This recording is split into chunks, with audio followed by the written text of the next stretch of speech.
Thank you. I'm going to call the meeting to order.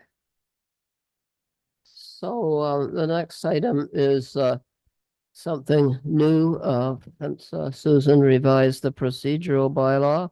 It's a motion to adopt the agenda. That's moved by Barry. Would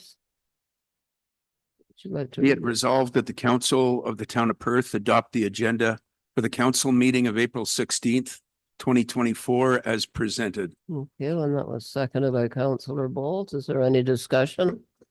Not those in favor? Okay, gotcha. Councillor Bird will be joining us by Zoom. He's waving. Okay, so I'll read the land acknowledgement. We respectfully acknowledge that the land on which we gather is the traditional home of various Indigenous peoples. As we work towards reconciliation, may we all live with respect on this land and live in peace and friendship with all its diverse peoples. So the next motion, does anyone have a pecuniary interest they would like to declare at this time?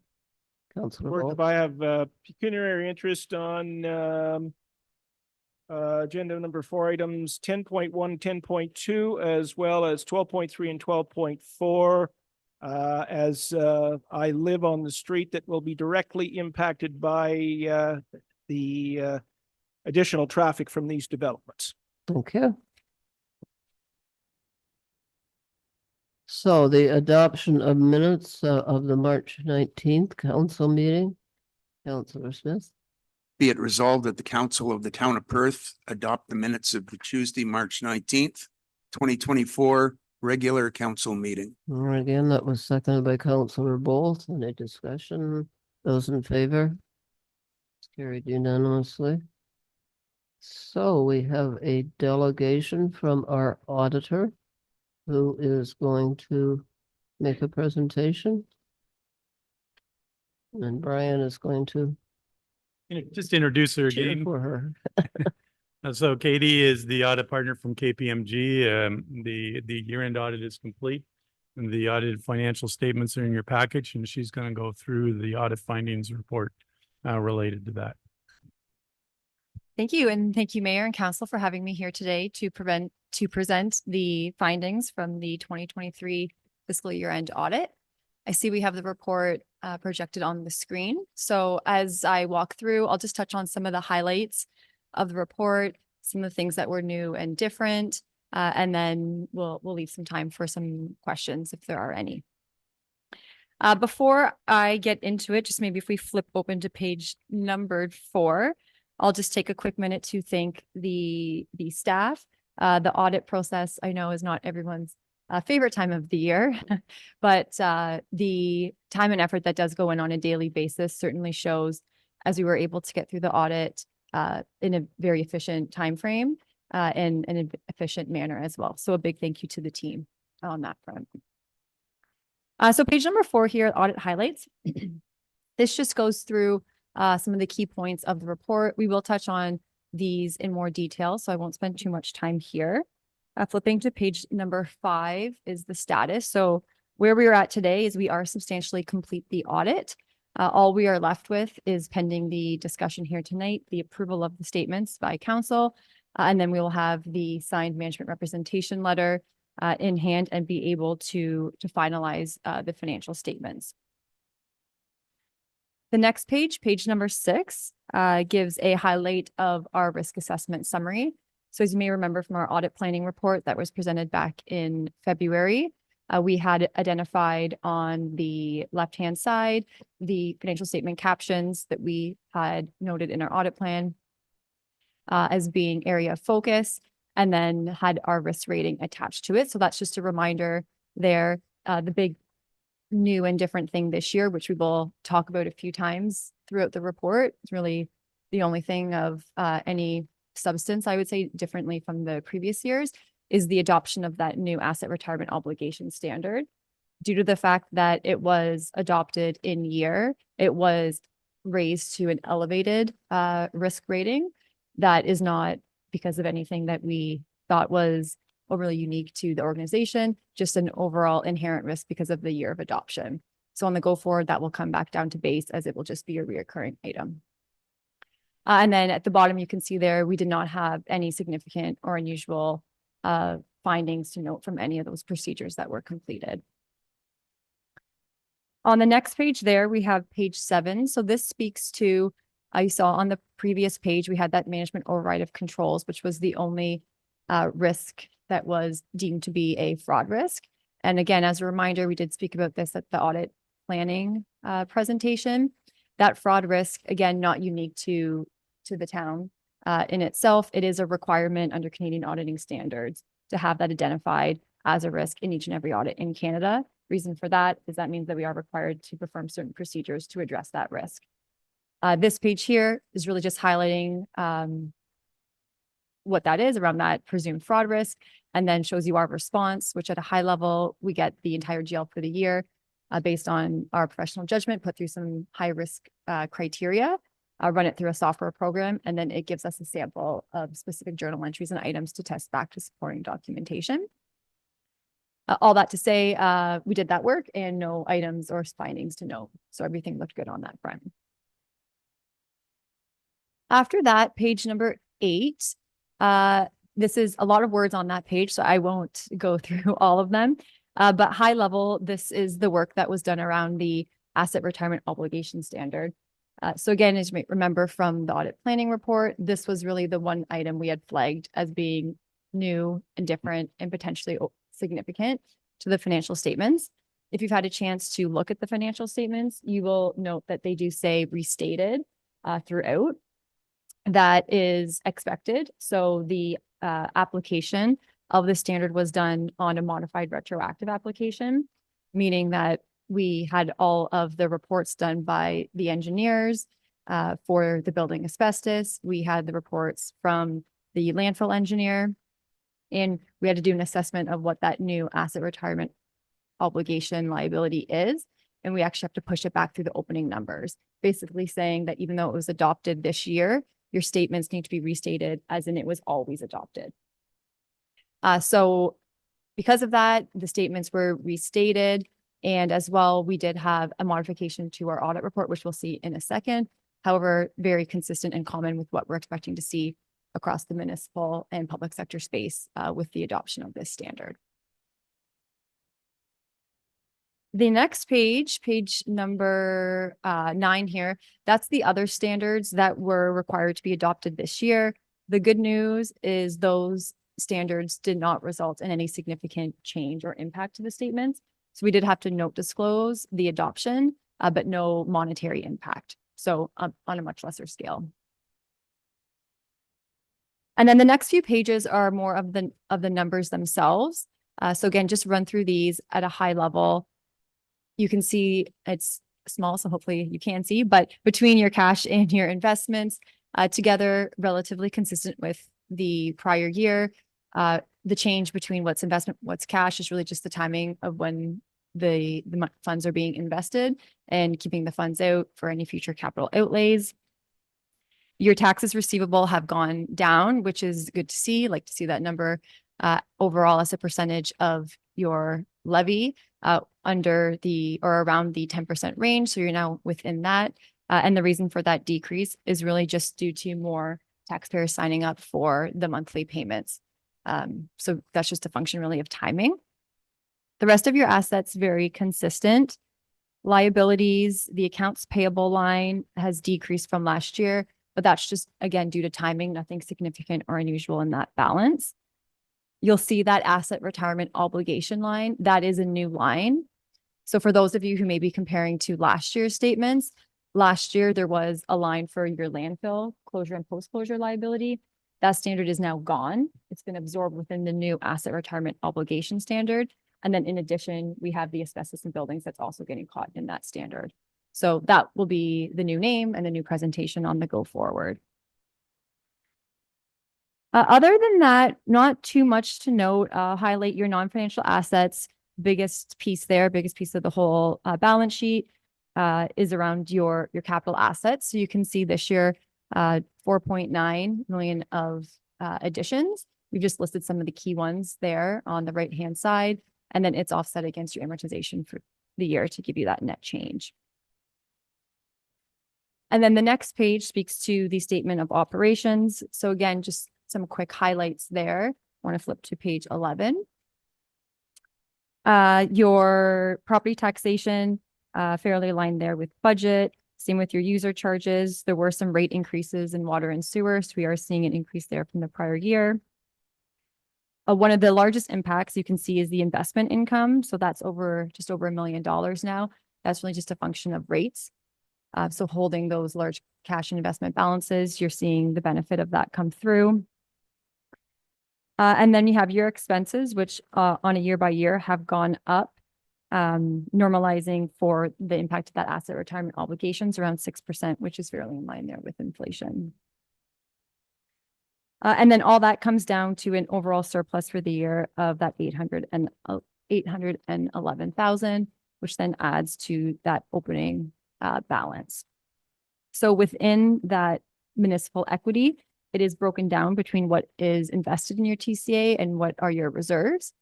So if you have the statements in front of you, there are schedules that go through the reserves, but just to highlight, the reserve balance at the end of the year is 16 million. That is a decrease from the previous year of 17.7. And again, if you look at Schedule 1 of the statements, it gives you a breakdown between the specific reserves.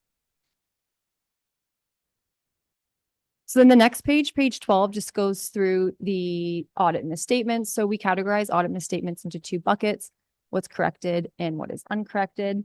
We had previously discussed with the treasurer that we would be leaving the ARO impact until the end. So we audited all the numbers clean, and then we pushed through the corrected entries for ARO. So that was to be expected. We did note that as a corrected entry, but again, not a surprise. And then for an uncorrected audit misstatement, there was one small one that as we went through was really more of a judgment in nature. So it was well under materiality, and happy to leave that as an uncorrected item moving forward. The next page, page 13, speaks to control deficiencies. So as part of the audit, we are required to get a thorough understanding of the control environment, policies, procedures. To the extent we had found or noted any significant deficiencies as part of the audit, we would be required to bring them to your attention and discuss them here today. But happy to note, similar with prior years, we did not flag anything deemed to be significant deficiency in nature. And then from there, page 14 really just speaks to, again, the changes in accounting policies and practices. So I won't go through the top part again. It's just flagging all those new standards that came into play this year. And then the impact of those. And then on page 15, just noting that as a result of that, the financial statement form was adjusted. So again, we had the restated numbers in the previous year, and we had a bunch of new disclosures on adopting those new standards.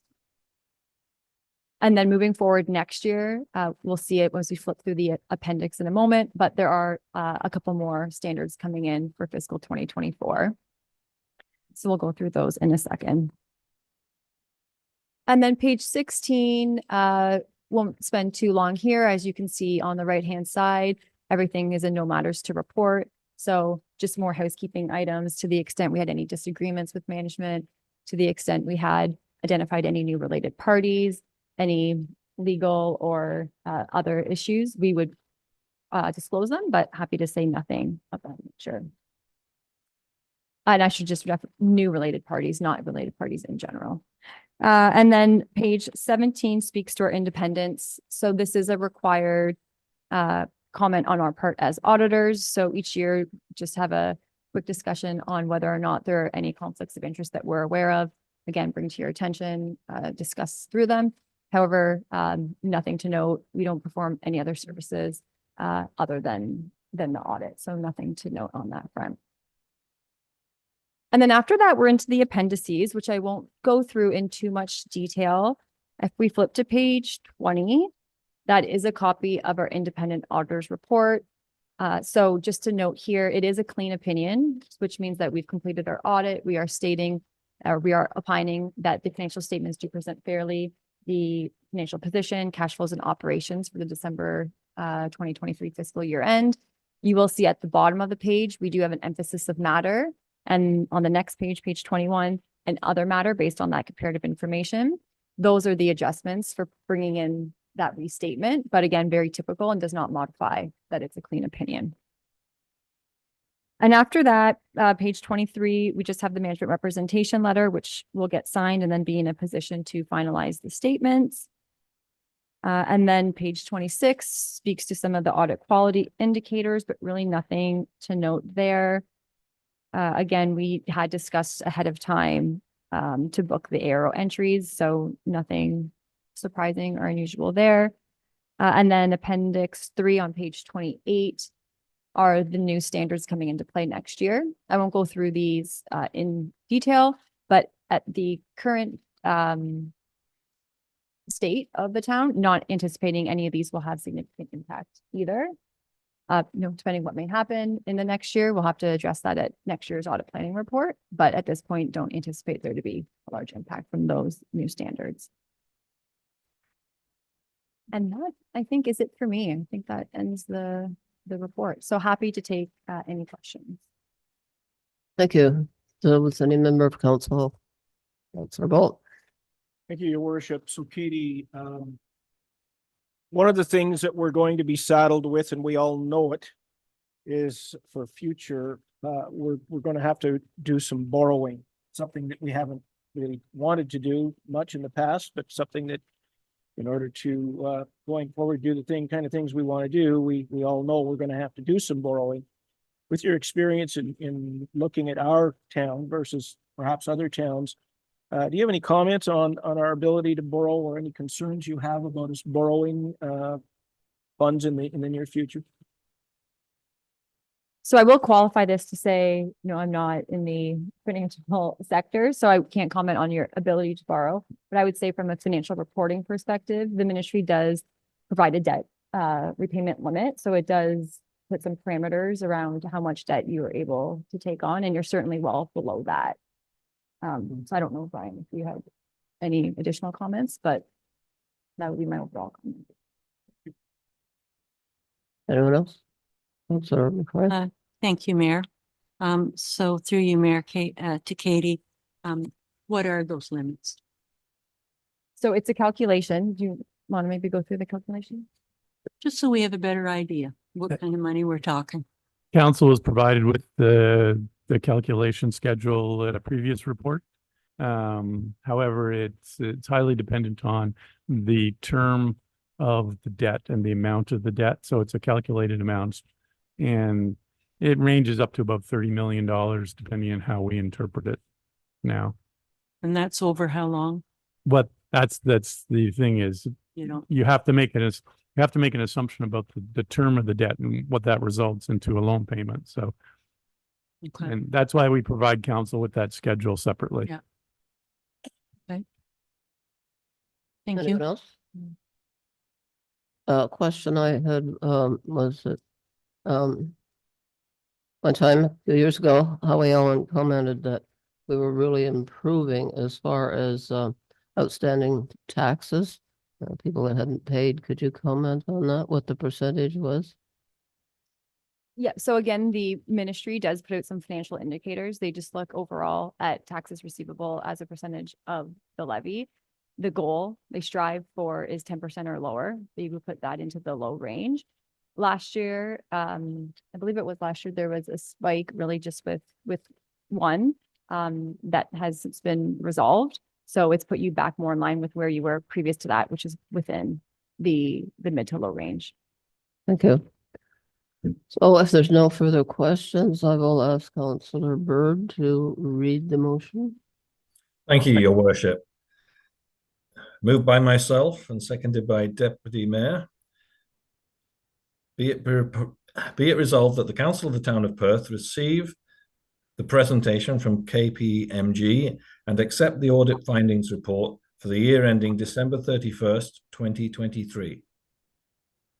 Thank you. Any discussion? Those in favor? Thank you. Thank you. Thank you very much. Thank you. So we're bringing forward staff report 12.1.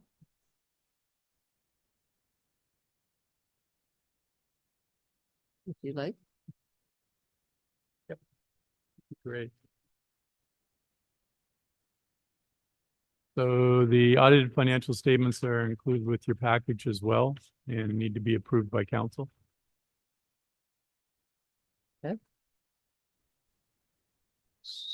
So.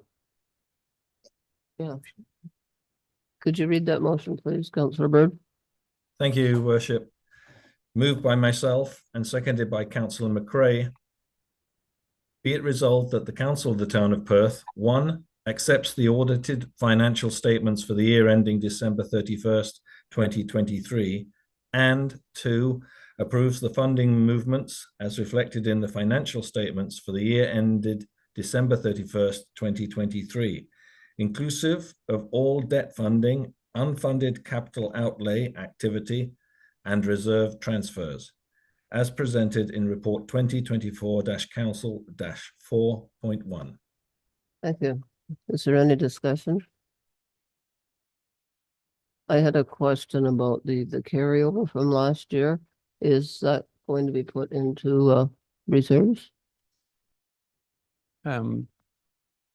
The reserve funds were higher at the end of 2023 because the funds weren't expended on the carry forward projects. The carry forward projects, now they've been approved, will lower the overall reserve amounts during 2024.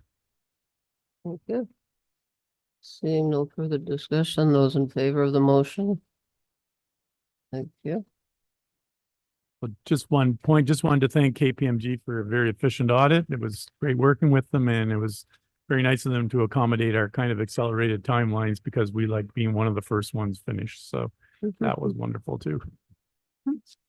Thank you again. Thank you, everyone. Thank you. Thank you. I would call on Robert Eves, CEO of CareBridge Community Support, to make a presentation. And this is a presentation only at this time. Any motion in regard to it will be considered a bit further on. Thank you. So you have 10 minutes. I wasn't aware I was actually making a presentation this evening. We're here on the matter of the RFP and to hear the results from council. But if there are questions related to the RFP, we're happy to answer them. Councillor Waterfield. Madam Mayor, I have a couple of brief comments and 2 specific questions, if you don't mind. Robert, as a former landowner in Perthworks, I have walked the property many times as recently as yesterday, listening to residents' concerns and their ideas. The concept of Perthworks is based in part on collaboration, building community, and respect for the environment. In my observation, residents are generally not opposed to affordable housing on the site. I feel this is a golden opportunity to provide affordable housing in Perth. However, they feel the proposed building is too big and not compatible to this particular location. My 2 specific questions are, would you consider reducing the size of the building, for example, by having less or smaller apartments? One resident went so far as to ask specifically, would you consider reducing the length of the building by 36 feet or 22%, which he feels would be more in line with the common law agreement? My second question is, how do you plan to collaborate with local residents as this project proceeds, listening to their concerns and ideas? Okay, over to you. I'm going to give the first question to Chris Samir, who's with me. We submitted this proposal jointly, and he's our technical expertise on this project. When we first looked at this project, it was actually 24 to 30 units that we looked at. It's more financially feasible. The more units you build, the cheaper, the less expensive it becomes. So 15 was a very reasonable compromise. We will talk to the planning department and the neighbors and see what somebody's suggesting 36 feet. That's a a number out of the air. We'll look at different things. 2 stories on that land. We were originally involved, I don't know, 10 years ago with the cooperative group that were looking at the same piece of property. So, and I think it was 18 units, or somebody can correct me on that, but I think 15 is a very realistic number, and it's not an overbearing site, so, or an overbearing building. It will be tastefully done. We're currently building a 34 unit in Smith Falls on the corner of Chambers and Bay across from Giant Tiger for Carebridge Corporation. And if you take a look at that building, it's classy, it's masonry, it's a cement hardy board type siding. It's not cheap vinyl garbage. It's a real nice building, and Carebridge are tasteful people. We will not build less than adequate buildings. Let's just put it that way. We stake our reputation. We've been around for a long time, and we take pride in the things we build. So it's not just it'll be affordable housing, yes, but it'll be tasteful, affordable housing. Counselor Smith. I too was at the site yesterday and listened to many of the neighbors speak, and saw how they had marked out the building and where it was going to sit on the lot. They all said that it's too big. They called it a monolith. I totally agree with them. I think that they said it started off, they were talking about 10 units. That was more reasonable, but 15 takes up a lot of the property. And I understand why they're not jumping and happy about it. Everybody wants affordable housing, but I think this is too big for that lot. And so do they. That's the bottom line. Counselor Bolt. So yes, I met with most of the proponents on a nice, wet, soggy Sunday afternoon, and also listened to the concerns. I thought it was nice that they had set out the parameters for the proposal to give me a better feeling for the size and scope of it. One of the questions and concerns, two actually, but one of them was to deal with the cost to build because of the bedrock, and have you taken into consideration the cost for removing that bedrock or building or working with the bedrock? And I have a supplemental question to that, if you could address that first, please. We're building a new 128 bed long-term care facility in Smith Falls, replacing Broadview Nursing Home. It's about a 15-acre site. I have never seen bedrock quite like that. That's a walk in the park over at your Perthworks building compared to what we're working with right now. We're blasting 30 feet deep. So that is pretty nice over there. We have considered stuff like that. That's what we do for a living. So Thanks for that. Second follow-up question. Another concern was the roadway that has to, the street or the roadway, the access that has to be put onto the property. A lot of concerns about how much you're going to have to build up. Because of the way the land is sloped, it looks like you're going to have to build up to keep that road level at the rear of the property. And there was concern about, the snow removal in the wintertime and where that was going to go and how it'll affect their property and the adjacent properties as well. we'll hire engineers like everybody. It's a little preliminary to start discussing that right now. We'll hire proper engineers, civil engineers to make sure that everything like snow removal and that sort of thing is looked after. Again, we had designed it originally for like 24 units. So it's, the property's not very dense right now, so. Councillor Bird. Thank you, Your Worship. At this delegation point, I haven't any questions to ask. I just want to confirm that procedurally we'll be discussing this and we'll have a chance to express our views later on in the agenda. Is that correct? Yes, the motion will come later in the agenda. I will reserve my comments. Okay. I'll ask a question because I was asked to. So you mentioned the 15 units. There is a consultative process during the upcoming days and months.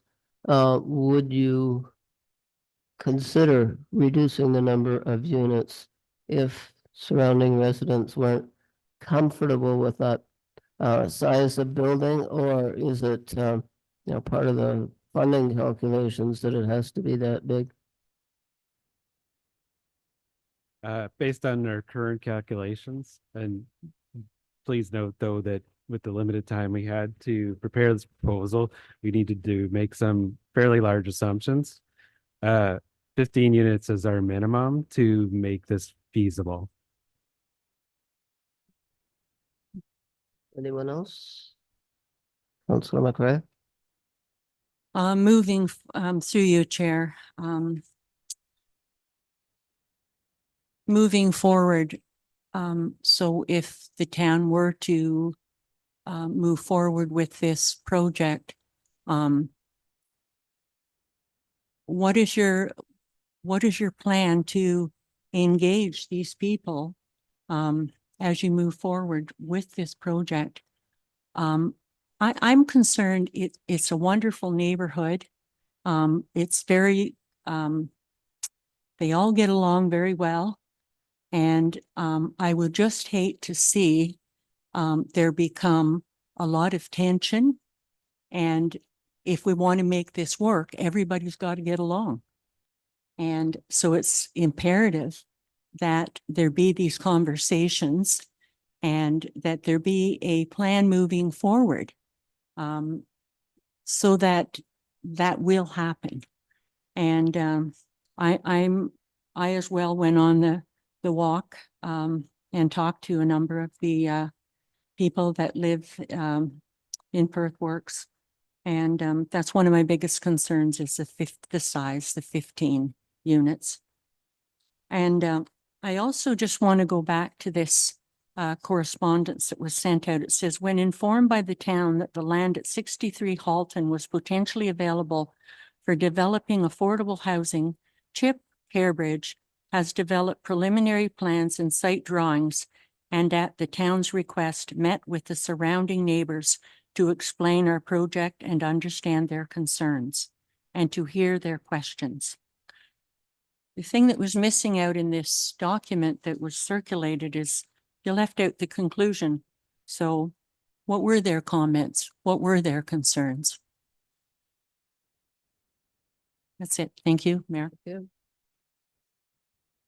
seeing no further, go ahead, Councillor Waterfield.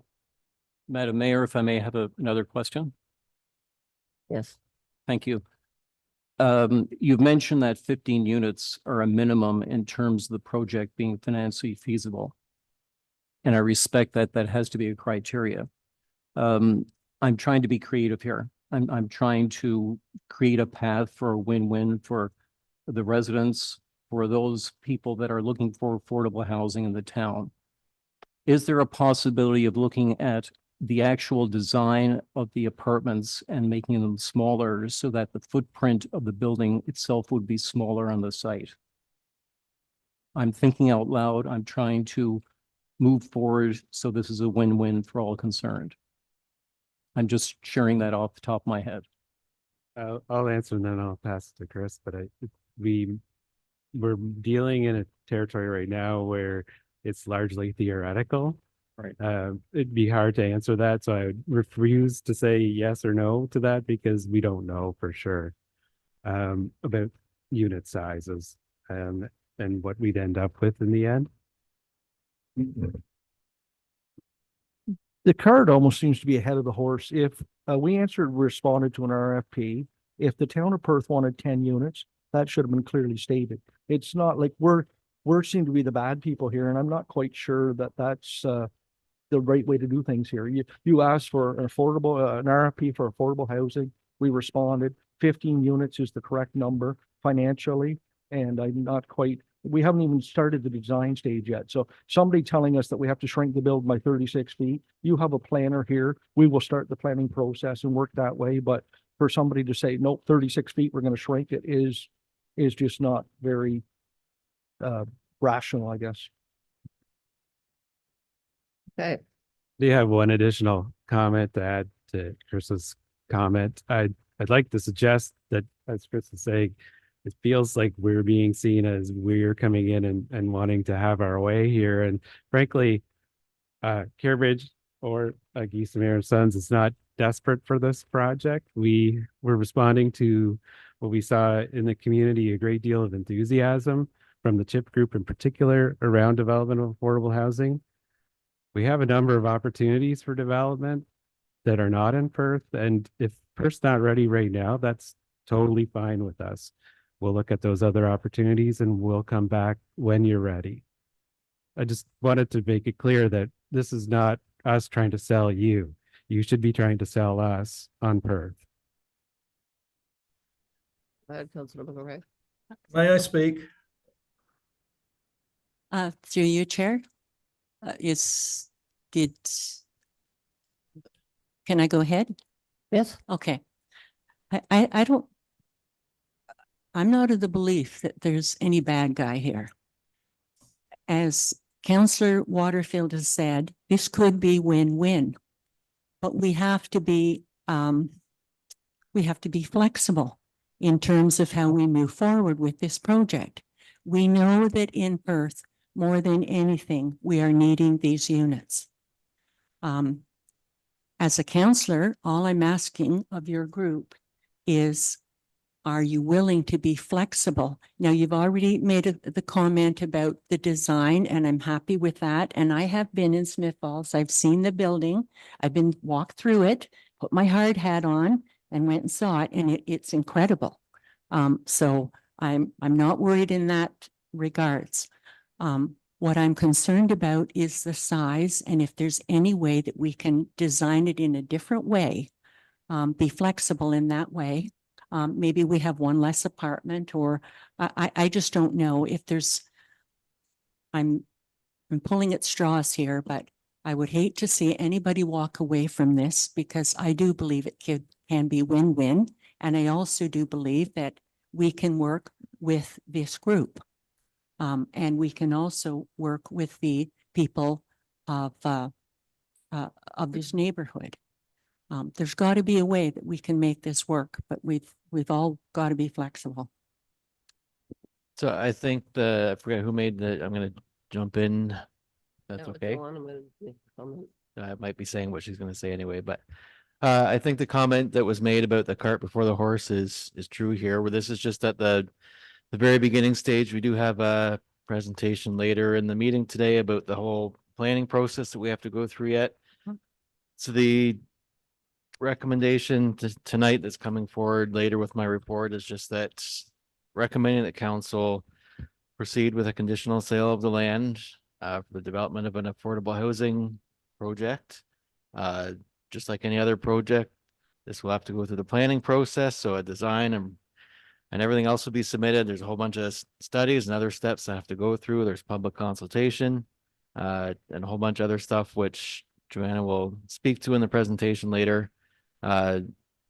Aside from the layout that was on the screen earlier, in response to the RFP that council issued for this project, there's been no plans submitted. There's no concepts, no drawings. This is still, we're just talking about, do you support the idea of an affordable housing project on that site? And the details will all come over the next however many months or year. So if I might suggest, I know Councillor Bird has his hand up, but if we potentially wait with the rest of the questions until after the presentation later about the planning process and all the next steps, that might help address some of the concerns. If I may, Chair, as has happened before, the CAO has beaten me to the punch, so I'm lowering my hand. I was about to make the same points. Joanna, did you have further comment?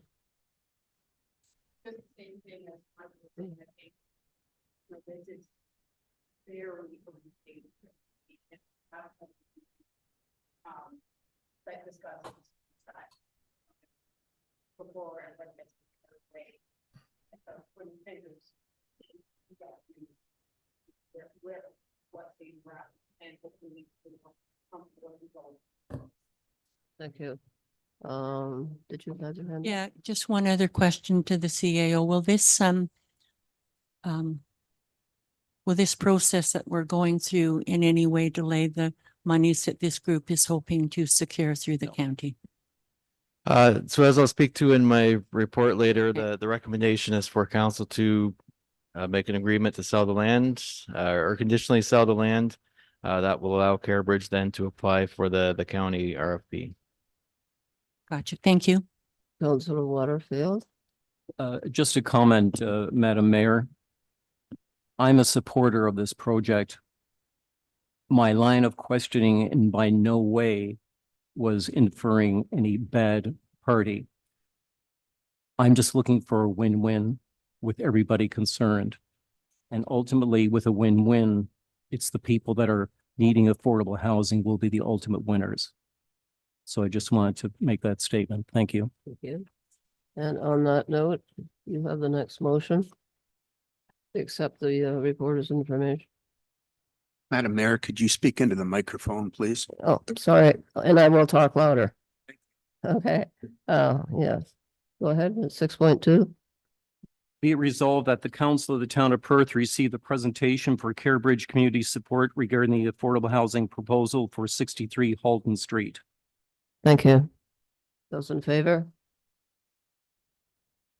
Carried unanimously.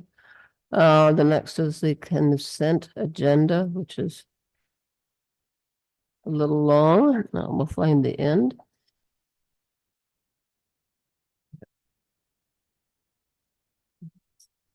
Okay, so Councillor Smith, can you read that, please? Be it resolved that the council of the town of Perth pass bylaw number 4311. Sorry, sorry to interrupt, Barry, just the part up at the top. Okay. That the following bylaws and motions listed below in the consent agenda be passed and numbered accordingly. Mhm. Those in favor? Thank you. Your worship, Yes, the two that I had pecuniary interest on, have they been removed or? Okay, I just wanted clarification. Thank you. so the next item consists of one of those in which you have conflict. So, again, Councillor Waterfield, more 10. 10.2, 10.1. Oh, okay. 10.1 be it resolved that Sorry. Just out of respect for all the people that have come for the Halton Street proposal, if council's okay with it, we'll move my report and Joanna's presentation up now. Sure. But it's still you reading it, so 12.2. 12.2. 12.2, be it resolved that the council of the town of Perth enter into an agreement with CareBridge Community Support to sell municipal land at 63 Halton Street for the price of $1 in exchange for the creation of an affordable housing project. And further, that the staff are directed to bring back an authorizing bylaw and agreement to the May 7th, 2024 Committee of the Whole meeting to this effect as presented in report 2024 Council 4.2. Thank you. Go ahead. Thank you, Councillor Waterfield. So this report and this recommendation is not, just for those in the audience, is not recommending approval of everything or of anything at this point aside from the sale of the land to commence the process. So we have a presentation that will speak about that process, which we'll step through now, and hopefully that will help provide some more awareness. So I'm going to go through the first couple of slides, and then Joanna, our Director of Development Services, will speak to the planning process after that. So just the background. So under council's direction, staff issued an RFP earlier this year to solicit proposals for the development of an affordable housing project on this property, as everyone's aware. This closed at the end of March. Despite some significant interest at the beginning, one proposal was received by CareBridge, which we're discussing today. So right now, this proposal was brought forth to council. So while the proposal did include a concept site plan, as was requested in the RFP, just so we could be confident that something could be built and that some planning had gone into it.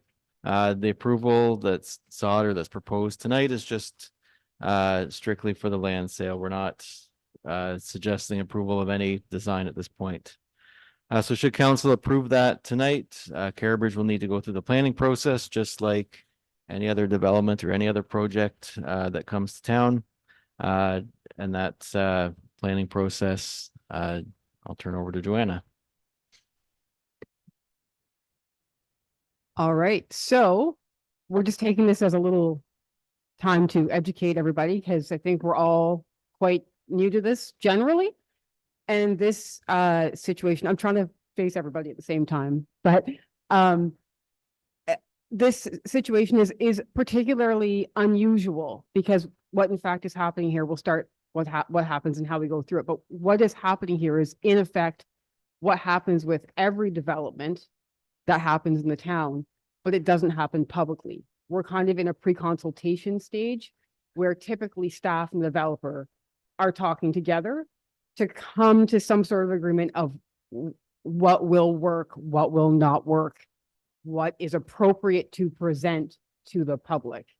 And just given this is an open RFP, the public are necessarily involved in the sense that you're aware of it. So to identify sort of what stage we're at, very, very preliminary. So here's the planning process overview. You are here at the beginning. Long way to go. So first, and I'll go through all these steps. First, we have a pre-consultation with the developer. Then there's an application stage, public notice, public meeting, zoning amendment approval, site plan control, and then an agreement completed, registered on title, and then a building permit. So we've got several stages to go through here in this process. Next slide, please. So the first step is, like I said, is what all developers go through. It takes place with a group of professionals: fire, building, planning, community services, environmental services, which is like engineering. So we all sit at a table with the developer and they say, you know, we want to do whatever they want to do on a particular site. And then what we sort of do is we say, okay, here's the process you need to go through, whether it's a zoning or a site plan or an official plan amendment, whatever that planning process is. And then we advise them as to what sorts of studies or drawings are required and their time frame to get to approval. Next slide, please. So I'm not going to read them all out here. Can everybody read those? These are just a small snapshot of studies that we are able to request the developer provide. There's probably about 3 times as many. And what we ask for is dependent upon what a site specifically requires. Is it close to the water? Is it close to a heritage building? Is it near industrial building that may have contamination? Depending on what the development is and depending on where it is, we have the ability to ask for these types of studies to ultimately be able to make our decision on. Next slide, please. So the next step is, once we receive the applications and the fees and all of the studies, the planning department will deem the application complete. Just because we have all those studies and it's deemed complete doesn't mean we're going to stop asking questions. There may be some things that we haven't figured out or haven't determined. We need to follow up. Hey, you know, this wasn't clear. Can you explain? And go through that. In many cases, we have also what's called a peer review study. So that actually ends up on any given project. You have 3 professionals looking at it. You have the consultants professional, you have the town professionals, and then you have a third-party professional review all of these studies and drawings. So you got the eyes of 3 professionals on these. So an example of that would be an environmental impact statement, where you would go out and look at, you know, the endangered species on a property and what mitigation measures are going to be there. So it's reviewed by the consultant. We actually don't have an EIS specialist in town hall, but we farm that out to another professional to peer review it and come back with either a yes or no, or it was done properly, whatever those things are. Next slide, please. The big one, this is where you guys will come in, is public notice. So under the Planning Act, I'm required to send out a public notice that outlines what from 10 days after receive the application and deem it complete. We provide a notice that outlines the date of the public meeting, what the project is, how we receive comments, and that you can make comments through our website, through email. You can write it on a piece of paper. The only thing I don't do is I can take telephone calls to answer questions, but I won't take comments by telephone because I could misrepresent the comments. But you can also make a presentation at the public meeting for any concerns, positive or negative, that you have about the project. So this is the time, once you get the public notice, actually, sorry, next slide. That's the next step, public meeting, that we open the floor up and everybody provides those comments and concerns based off of an application that's complete with the information that we have, that we would at that point have. So I review the development against the provincial policy statement, the Lanark County Sustainable Official Plan, the town official plan, our zoning bylaw documents, and in this case, against all the framework that was set out at the very beginning for Perth Works of how this land was to develop. So I have to measure that project against all of those things. And then we take public comments and they go to the developer for response or to alter plans or for consideration. So at this stage of zoning, it's all about use and setbacks, lot coverage. Is it too tall? Where are the shadows? Those types of things. The other stuff like snow storage, grading and drainage, stuff like that happen at a later process, but this is sort of where we receive the comments from the public and send them back to the developer for response. Next slide, please. Then, so that would happen at committee of the whole. Then we would either do, in some cases, if there's been a lot of comments, we have another meeting with an update for how the developer responded to those comments. Sometimes if there's not a lot of comments, we just move right to passing a zoning bylaw amendment, which lays out exactly what we discussed. This is the use, here's where it's sitting, and here's how the concerns have been addressed. So that gets passed by council. Just for everybody's awareness, there can be an appeal to the Ontario Land Tribunal at this point, but only by people who submitted comments to prior or at the public meeting. Next slide, please. So after that's done, it then goes into what's called a site plan control process, where we look at the functionality of the site. Are the fire lanes big enough? Is there access? Where's the garbage? Where does the snow go? All the things that do in fact impact neighboring property. So we hear that from you during the zoning, but we take what we hear and often implement it during the site plan process. So we get that sort of hammered down in a drawing. We collect securities. So if for some reason something isn't done appropriately, we have money in our hands to be able to fix it. And then we put a whole host of conditions on that site plan that get registered on title, which effectively means if the developer doesn't follow those conditions, we have recourse legally to do something about it.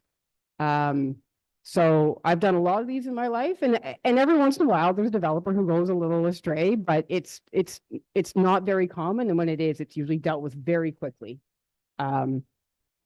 So the thing to know about the site plan control stage is that there's no public participation. This is now about the planner and the engineers and the professionals dealing with the site and the functionality, having taken into account the comments.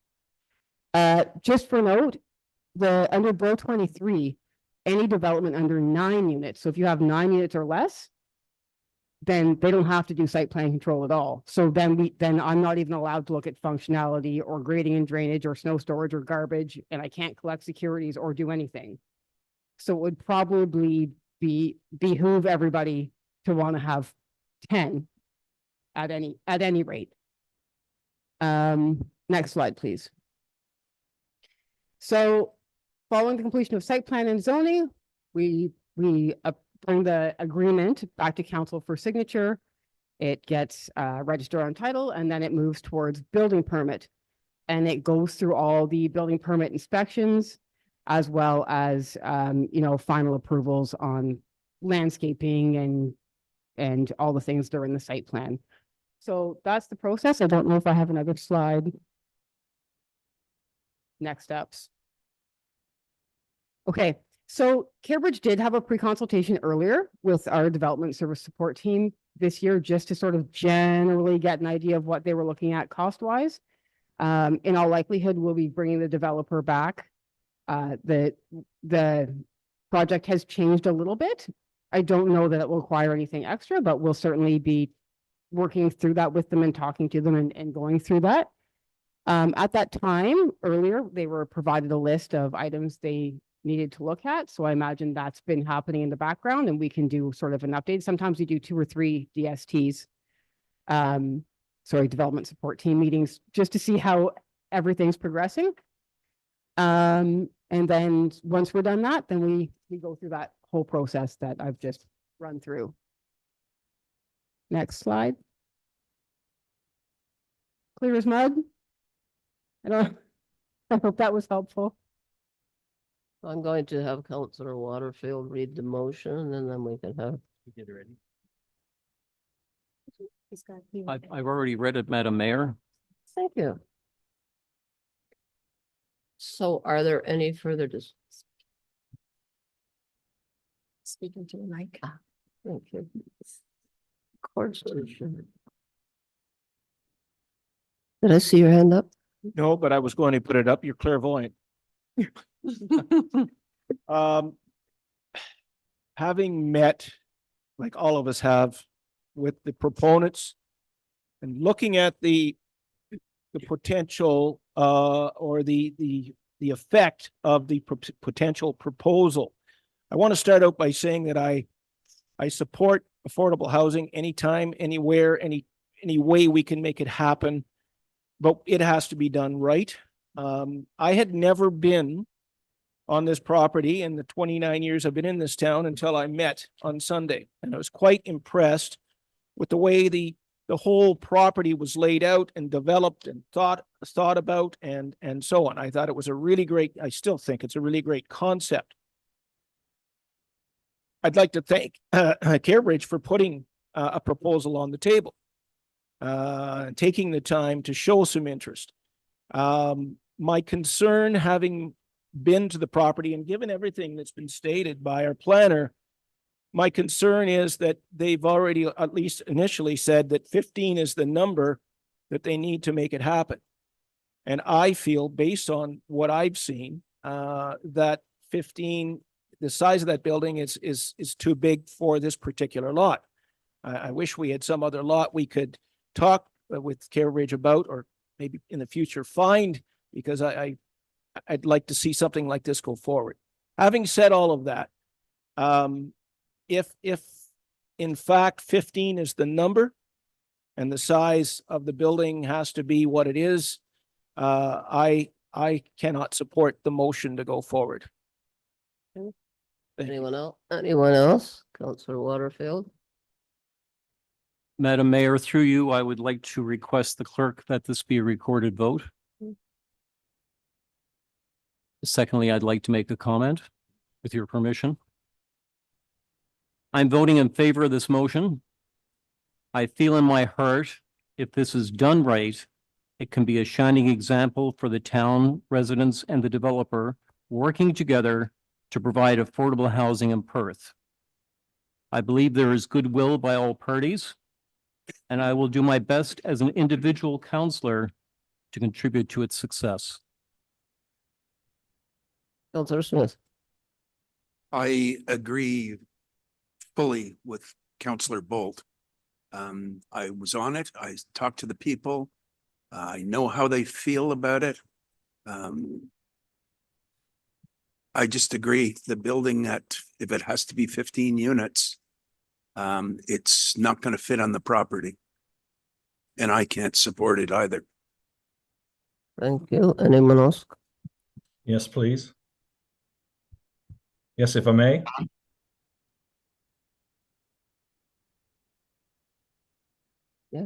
Or Councillor Bird is. David. Yeah, I had recognized him, but I guess he didn't hear me. Go No, I ahead. didn't. Councillor Thank Bird. you, Your Worship.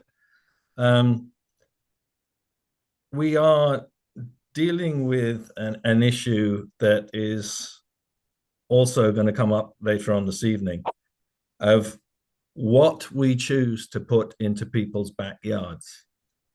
And I know council is aware that I am not keen on the expression NIMBY, because people that tend to throw it out there, yes, indeed, it's not in their backyard and they might feel differently if it was. The concept is a great one, but we've already had, it's said in this meeting, an indication to walk away from the project if it's not what the proponents wish. Sometimes in businesses, things don't work out and that you can't get exactly what you want. This is an early stage, but if they are threatening to walk away at this point, maybe they don't want to buy the land. I don't know. We'd have to ask them. But if we sold it to them for $1 and then they're not happy with the result of what they build, I guess they'll have to sell the land because that's business, isn't it? And we have to be aware of what we're putting into people's backyard. This isn't the space for the hospital in Smith Falls or the other space that was mentioned in Carlton Place. This is literally in people's backyard and in a development that has every unit has been built by agreement. And I'll leave it at that. Yeah. So I'd like to make a comment also. I'm going to vote in favor of this for several reasons. We all know that there is a crying need for affordable housing. It's a topic of conversation in the downtown, whoever you talk to. As Chris has said, they are a reputable builder and they know what they're doing. This is slightly different than any other proposal for affordable housing that might come forth, in that the town basically is giving the money for the project. And we have no other available land that the town owns that we might give for another project, say, in an open field. Yeah, that's, and as Joanna and Michael have said, it is early in the process. I heard a concern about drainage when I visited the site, but all of that will be analyzed, and if proper drainage can't be installed, then the project won't happen. So I will call for the vote. No, the clerk will call for the vote. If everyone's ready. Recorded vote requested by Councillor Waterfield. To you, Chair, I agree that I think that we should move forward with this. The pre-consultation process, that's the reason why it's there. And we need to go through that process. And I believe by going through that process, then we'll be in a better position to know whether we're making the right decision or the wrong. And as you have already stated, there may be things that come up during the pre-consultation process that will stop the process. And I'm also trying to think very positively that it can be a win-win situation, and that maybe they will go away and reconsider the 15 units. Or we'll know it during the pre-consultation, won't we? Sorry. Question for you, Joanna. So when does the issue of the OLT come into play if someone wants to raise it? It would come after the zoning process. So if based on the information I received, I were to recommend the zoning move forward, and council makes a decision on that, then the public has the ability currently to apply for OLT hearing. And so does the developer. Yep, and again, if we turn it down, the developer could appeal as well. Okay, so just so I'm clear, so if we move forward with this and the developer comes forward with a plan and says, this is the plan, and has listened to all the concerns of the neighbors who live nearby, and says, but this is what we feel we have to do here in order to make it successful. There's no really turning back for us then, because it's the OLT hanging over our heads. If we say, if after all the work's done, and then we say no, then it's off to OLT. I mean, it could happen. I mean, the developer can appeal during the pre-consultation process. If we have a pre-consultation and they don't like what we've suggested, they have 30 days right now to appeal even what a complete application is. They can appeal after the decision's made. They can appeal if there's no decision made. Or, I mean, I've been doing this since I was 26, and this is the first time in Perth that I've experienced an OLT hearing. So typically, I mean, I have been through a lot of negotiations and back and forth with developers, and generally speaking, we're able to work things out. But yes, at any point during the process, it can go to Ontario Land Tribunal Okay, so. by either the developer or by a member of the Sure. public. So I guess it's the process moving forward. I'm having a little bit of an issue with. So it's quite obvious to all of us, some council who've met with the residents and who walked the property. It seems like what was envisioned for Perth Works isn't going to be the future of Perth Works if the building goes up. And the only reason I'm saying this is because I was here when Perth Works started. And yes, I had a conceptual drawing of this apartment building that one day would be built on Perth Works. But again, at the time, council never got into what this building was going to be and how big it was and the size and everything. It was more like just a vision of what it could be. Now I've heard today that perhaps it could have been a 3-story building and at certain size. But again, at the time of day, council didn't worry about that. It was more about this innovative community we were trying to build to be this Canadian leader, and it's worked out very well. So I'm the kind of guy that goes, everybody always says you don't own the land that you don't own and control the land that you don't own. So, and we've all experienced in Perth, residents who are not happy that next door to them we're putting apartment buildings up. And I tell the people after we have the staff reports, we have no control over that.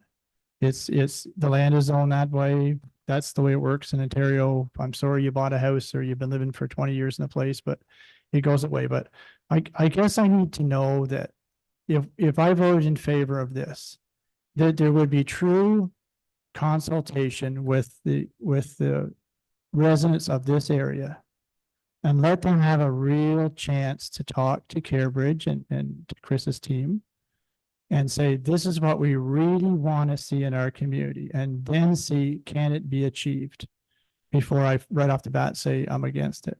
And I know I'm hearing from Chris and hearing from Rob there, that they viewed it when, without knowing the background issues, that there, the RFP, a public RFP come up and there's a potential to build a building, and in their minds, it's a 15-unit building. I don't know if down the road they can move off that mark to try and make a smaller building or try and make a different design building. I've had experience with Chris's team just before I retired, and I'll tell you, I never met a guy who does what he says. Like when Chris built my last big ambulance space station, and he did everything and listened to everybody, and I remember Chris saying that this is a base he was going to be proud of, even though the county was kind of cheaping out on it. Chris put his own money into it, and it did such a fantastic job. And if it was anybody else, I'd be a little bit nervous about this, but knowing Chris and having experience with him, I just want to know that if we get through the whole process and there really is a lot of concern by the members of the public who live in the area. That we can we can stop the process. But I'm just wondering, at that point, obviously the team is gonna put a lot of money into this.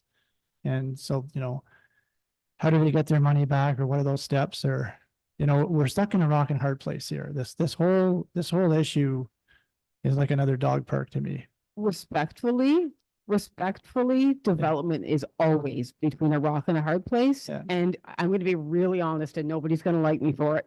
But when a good decision is made, Yeah, nobody is happy. yeah. That's what compromise is. And I'm sorry, but that is a fact that I've seen over and over and over again. I've also worked with Chris, and I can attest to the fact that he does great work and has really good attention to detail. So I think that this project is like very lucky to have him on board. In terms of ensuring that everybody is heard, what I can tell you is there is a process laid out in the Planning Act specifically for public consultation. We do take notes during the public meeting. We do try to address everything. Sometimes things come up that you just can't address because it's impossible, but you do try to address the most of it. That is the process, and we have to be consistent for every development. You can't just tack on we can't as a town tack on other things. If Carebridge and Chip and Chris hold separate meetings or decide to do something in that regard, that's for them. For me, as a professional, I have to stay in the bounds of the Planning Act, which is designed for public input and public process, and treat each development consistently in terms of receiving input. Okay, so, And taking that input and putting it into the sure. site plan. So stepping outside the box, how do I ensure as a counselor that the people have had a real honest chance to discuss with Carebridge, the building and the plans? I mean, I know we can have the open meeting and they can come in and say, we've seen the design, we'd like this, we don't like that, but sort of before the building maybe is finally designed. Is there a way to do that? I know you're saying based in the Planning Act, that's not really written there.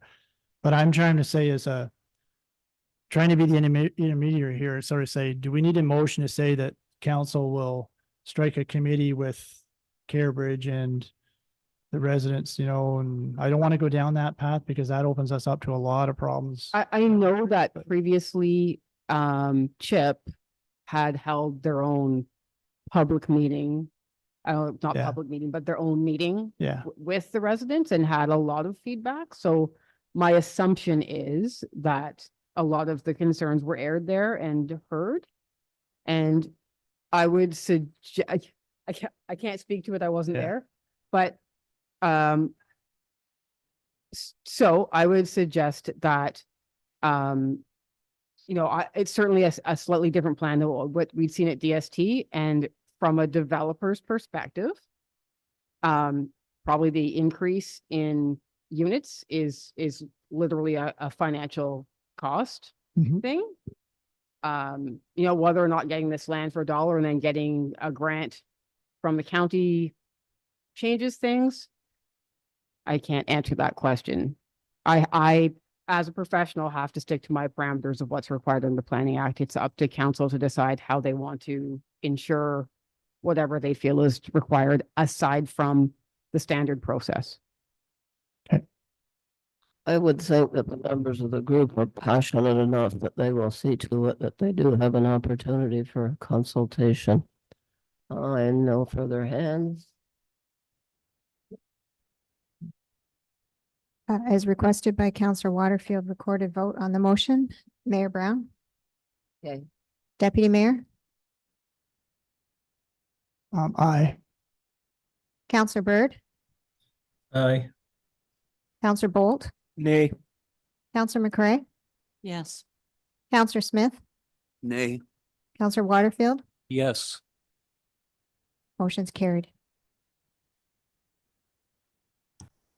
so, we won't be discussing this again tonight, so if you wish to go home, you can, or you can stay and be entertained by the further things we're going to do. Okay.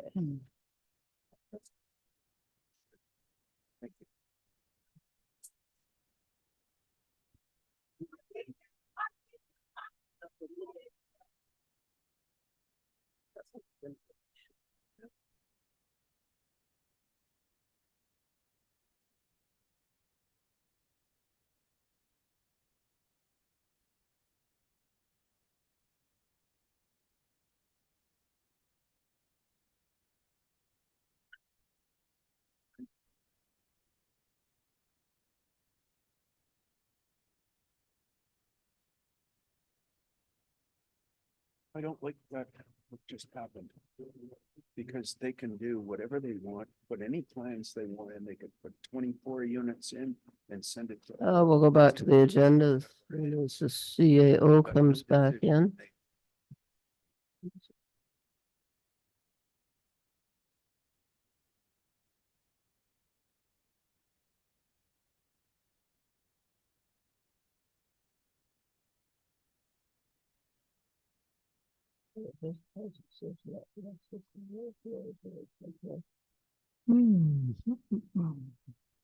Okay, so I believe he's going to be out there talking to these folks for a little while, so we'll go ahead.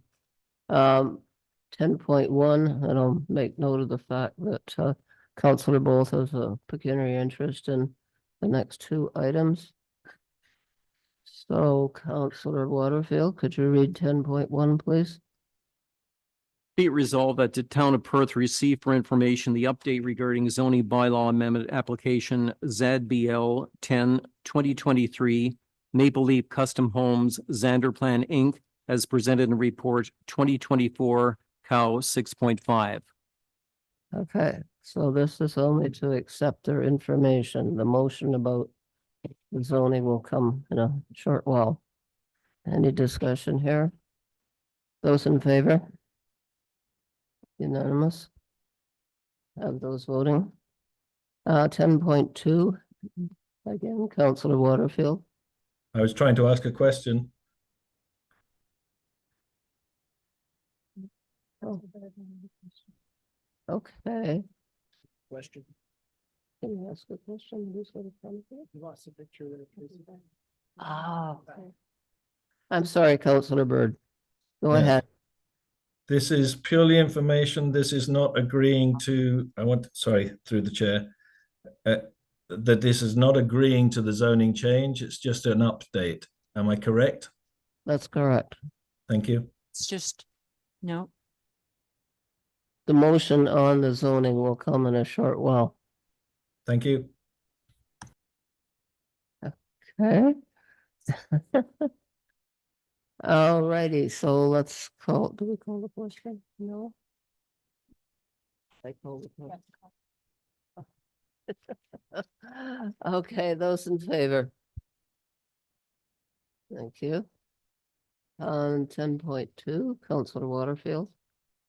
Be it resolved that the council of the town of Perth receive for information the update on zoning bylaw amendment application ZBL 08/2023 John Reagan Lee and Sheila Vera Lee Xander Plan Inc. as presented in report 2024 Cow 6.6. Thank you. Those in favor? Okay, that's unanimous. Those voting. 10.3, this is Deputy Mayor Ed McPherson. Moved by myself, seconded by Councillor Bolt. Be it resolved, the Council of Town of Perth approve the proposed 2024 draft budget for the 20-member Lanark County OVP Detachment Board and the allocation of costs to the respective municipalities within Lanark County based on the weighted assessment as presented in Cal Report 6.16. Thank you. Are there any questions? Madam Chair, I will be, Go ahead, Councillor Bird. yes, I declare pecuniary interest and I will not participate in discussion or voting on that Yes. item. Yeah. Is there any discussion? Seeing none, those in favor? Unanimous? Oh, I did put my hand up. All right. No? All right. 12.3. And again, Councillor Bolt has a pecuniary interest. So Councillor Waterfield, you're on. Be it resolved that the Council of the Town of Perth, number one, receive for information staff report 2024, Council 4.3 from the Director of Development Services concerning zoning bylaw amendment application ZBL 08-2023. Number two, pass zoning bylaw number 3358-131, being a bylaw to amend zoning bylaw number 3358 for property legally identified as part of Lot 2, Concession 2 in the Town of Perth. Okay, so this is bringing up the change in zoning. Any question or discussion? Seeing none, those in favor, Councillor Bird, sorry. Thank Make you. Hand larger. Yes. Thank you. If I may, Chair, I will not be voting in favor of the change of zoning.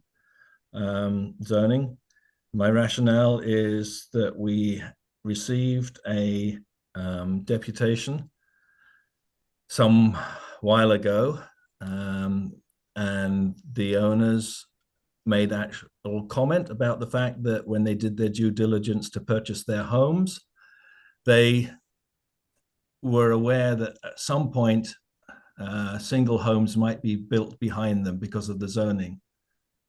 This is not single home if we do it this way. I come back to my comments earlier about putting things in people's backyards.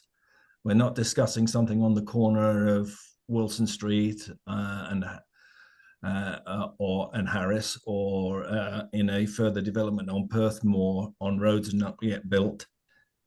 We are again putting something in people's back gardens that affects the nature of how they enjoy their own property. They become overlooked. There's an increase in traffic well beyond single homes. And for those reasons alone, and from the comments from the community and people living in that neighborhood currently, and I will always remind council that it's the people already living here that we are responsible to and for, I will not be supporting this. Thank you, Councillor Smith. Perhaps this should be directed to Joanna, but there are 24 units in each of those two buildings. Are there affordable housing in those buildings? I believe so, Joanna.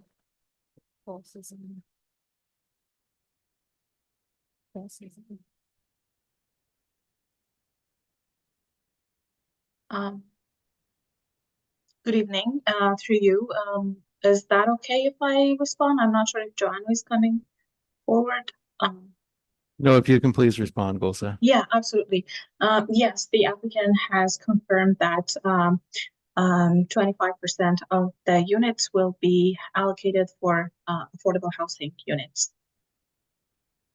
Thank you.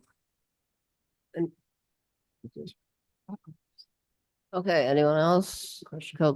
Deputy Mayor? So if we said no to this, can we have another trip off to the OLT? Like, is it zoned for these buildings? Is there any reason that it can't be zoned for these buildings? Through you, currently the existing zone allows for multi-unit developments. It is currently zoned residential fourth density, exception 23, which does permit multiple dwelling units. However,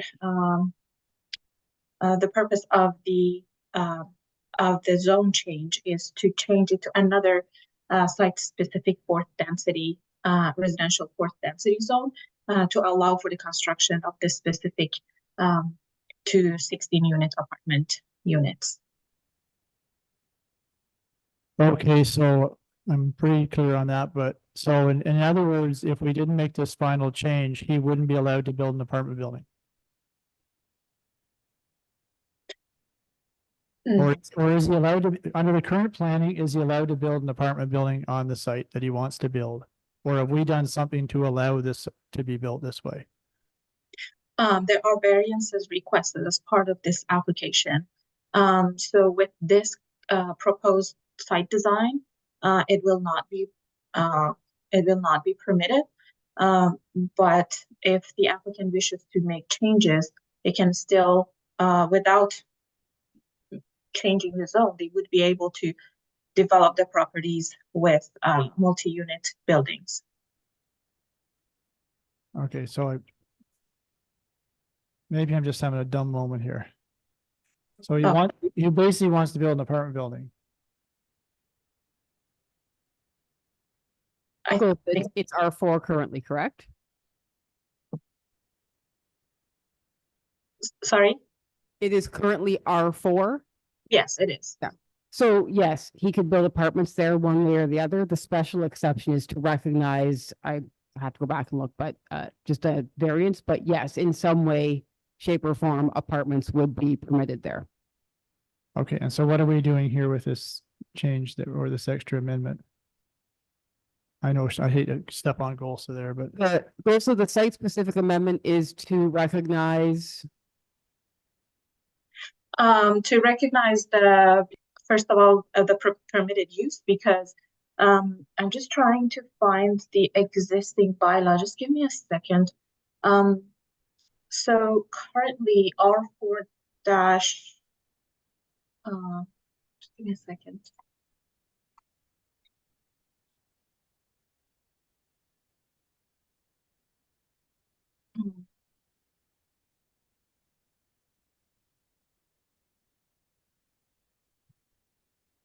So R4-23, which is the current zone, permits semi-detached dwelling, townhouses, and apartment dwellings with a maximum of 6 units. The purpose for changing the zone is to change the zone to another site-specific R4 that permits for 16-unit apartments as opposed to maximum 6 units. And there are a couple of variances that are requested as part of this design, which are for maximum impervious surface, lot coverage, and for the number of parking spaces. So in order to permit the increased number of units, as well as to address the variances, we are proposing the change of zone. So would I be correct in saying that currently he can build R4, he can make apartment buildings, but the amendment is for a change in configuration? They can build apartment buildings with a maximum of 6 units, but they are proposing apartment buildings with 16 units. Thank you. So we've gone from 6 to 6. Yes. Any further Thank you. comments? I'll call the question then. so can I ask one more question, if you don't mind? So we had the public meeting with people, and a few of them weren't very happy. And so basically, while we hear their concerns and we know they're not happy, we're still recommending going ahead with the larger buildings. Through you, since the committee of the whole meetings that we had, one on December 5th and one on April 2, 2024, extensive responses were provided by the applicant and their consultants, engineering consultants, and all of those responses to the public comments, as well as responses to the council comments and the staff comments. They were all addressed in a consolidated response letter, which was included in the staff report that was presented to the committee of the whole on April 2, and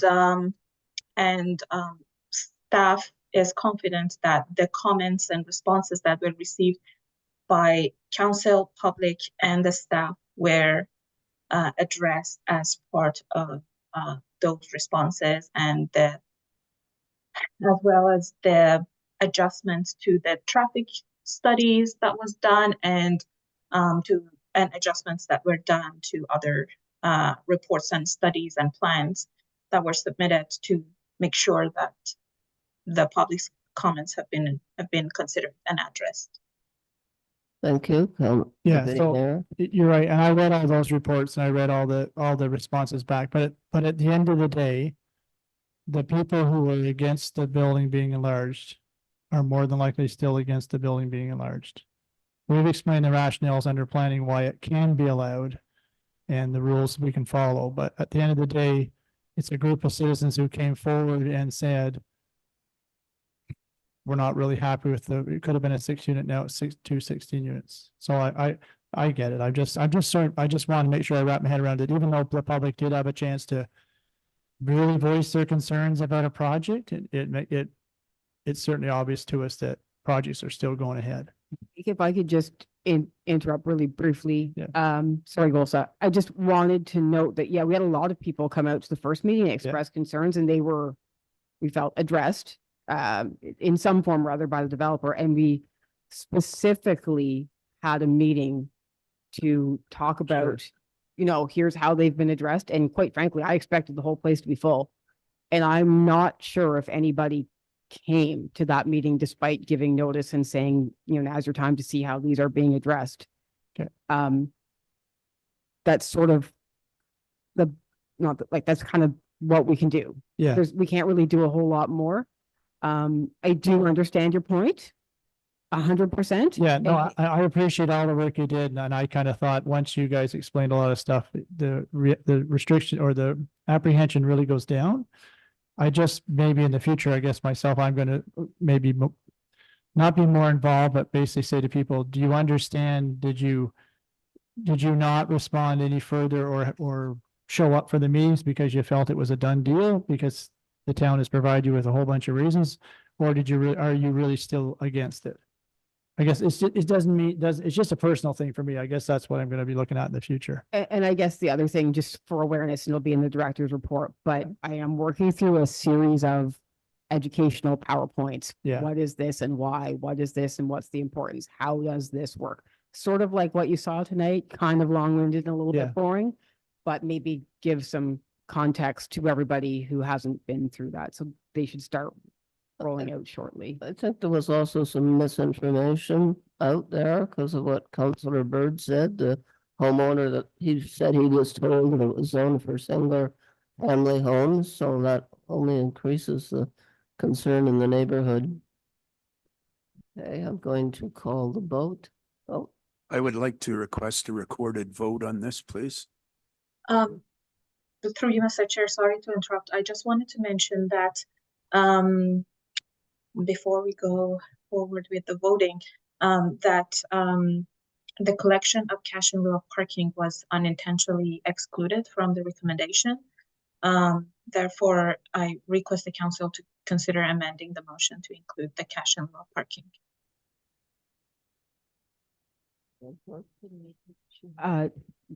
We missed in the report to ask for the cash in lieu of parking for the missing parking spaces. So she's just requesting if council sees fit to amend the motion to charge the cash in lieu of parking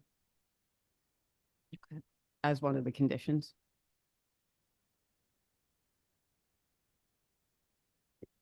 So I'll need an amendment to the motion then. Someone can propose that. would someone like to make that amendment?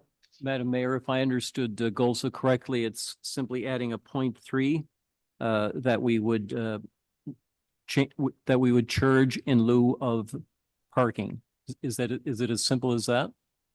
That is correct. Yes. From a wording point of view? Yes. Okay. That's my amendment, Madam Mayor. Okay, so we need a vote. You need a seconder for that, please. Oh, yes.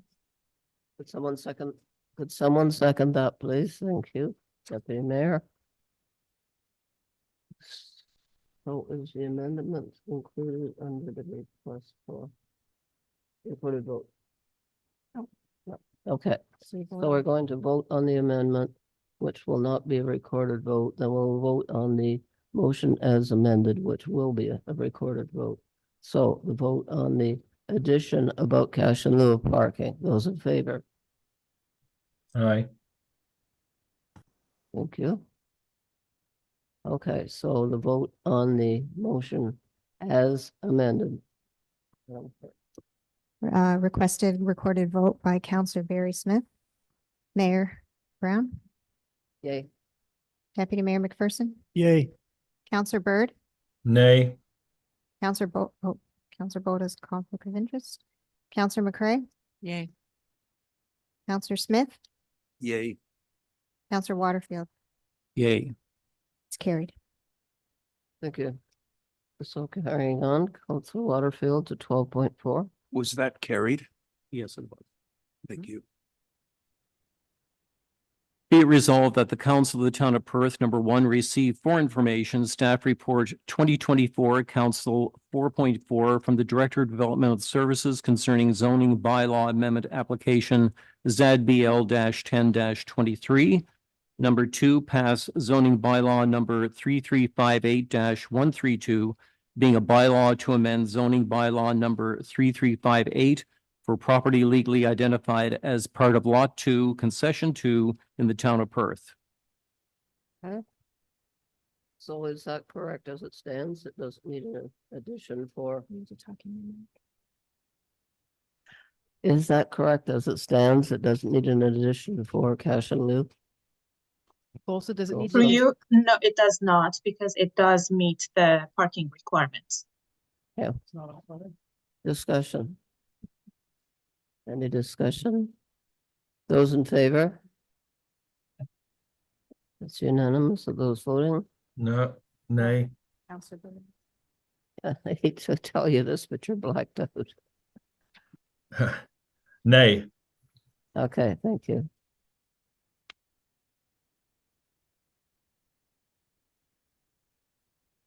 Okay, then next. What was the result of the vote on that? 5-1. Thank you. The next one is moved by Deputy Mayor Ed McPherson.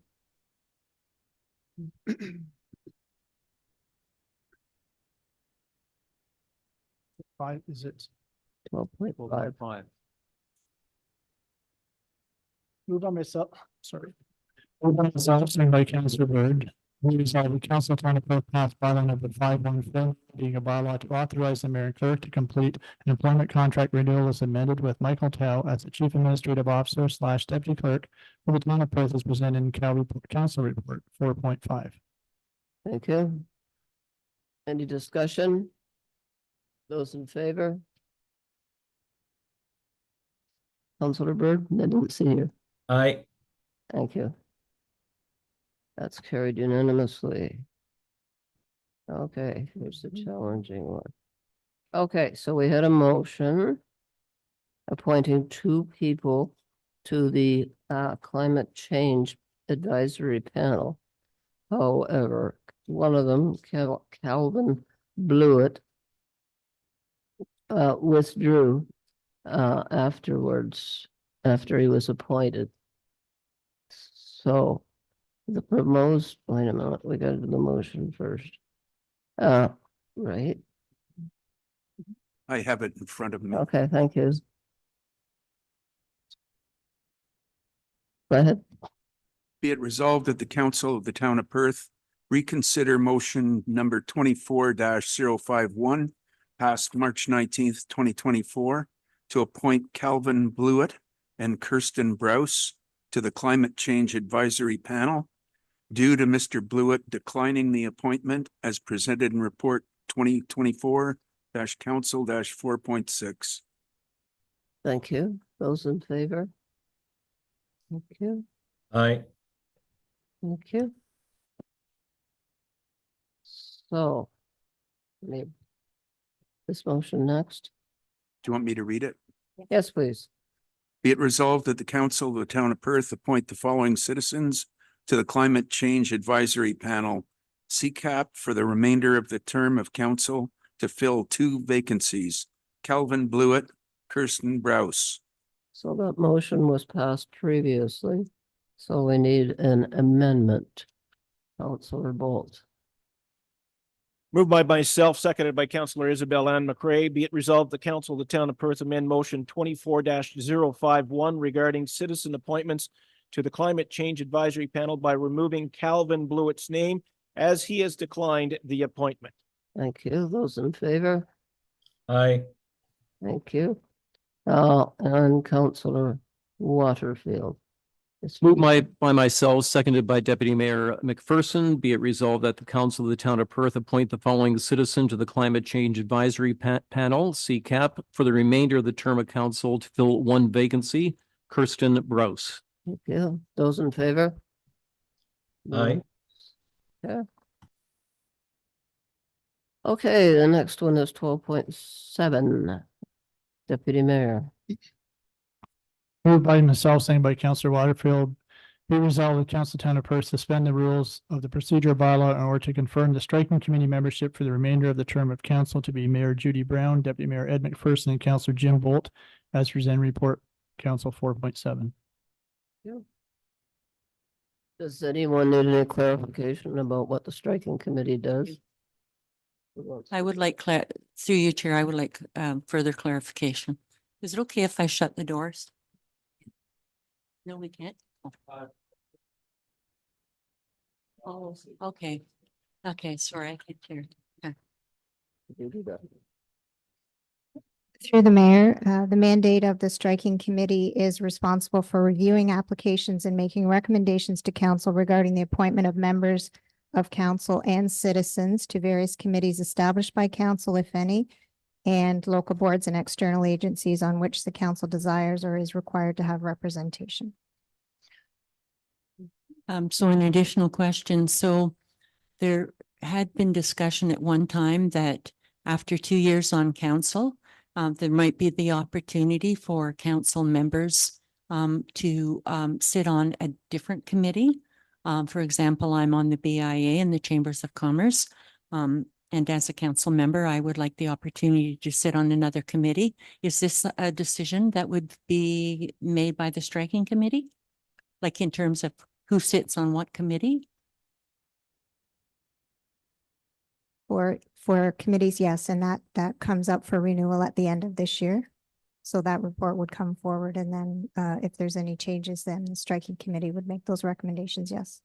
Okay, thank you very much. Councillor Waterfield.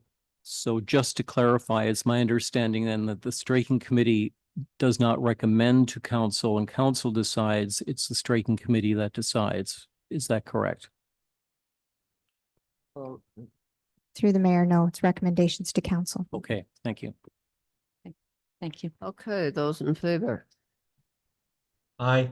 Yep. Unanimous. The next is 12.8. And it's Councillor Bird.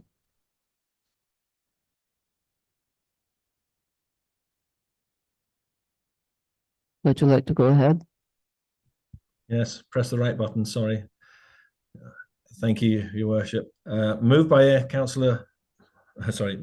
myself and seconded by Councillor Barry Smith. Be it resolved that the Council of the Town of Perth pass bylaw number 5150, being a bylaw to establish the tax rates for 2024 for the Corporation of the Town of Perth and the Business Improvement Area, BIA, as presented in Report 2024-Council-4.8.